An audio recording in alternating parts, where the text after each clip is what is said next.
I pozdrav podanici, obraća vam se vaš gospodar, to jest ja, osvajač.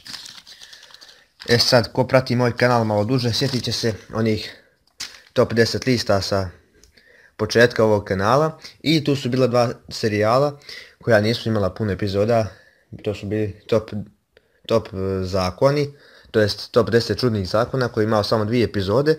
I top 10 zanimljivosti o zemljama koji je imao samo jednu epizodu, to su bile zanimljivosti o Crnoj Gori. I danas posle 4 mjeseca odlučio sam da snimim top 10 činjenica o Srbiji.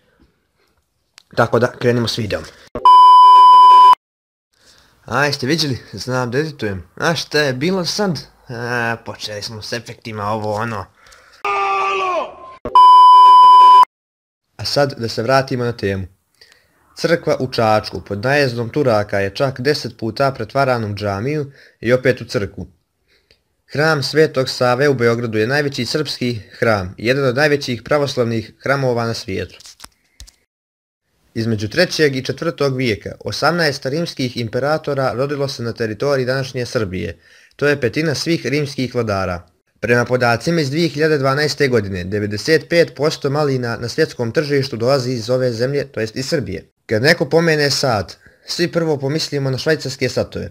A da li ste znali da su srpski časovničari pravili satove još 200 godina prije švajcarskih časovničara? 13 Srba aktivno je radilo na Apollo programu američke svemirske agencije NASA. U osnivanju iste učestvovao i pronalazač Mihajlo Pupin. Srbija je imala francusku kraljicu u svojoj istoriji. Jelena Anžujska bila je žena kralja Stefana Uroša, koji je u njenu čast posadio i orgovanje duž cijele doline Ibra. Ovo mjesto se naziva još i dolina Kraljeva. Prvi satelitski video prenos između Sjeverne Amerike i Europe se odigrao 1963. godine i prikazivao je fresku Beli anđeo iz manastira Mileševa. Jedan od 4 zvanična jezika u Turskom carstvu bio je srpski.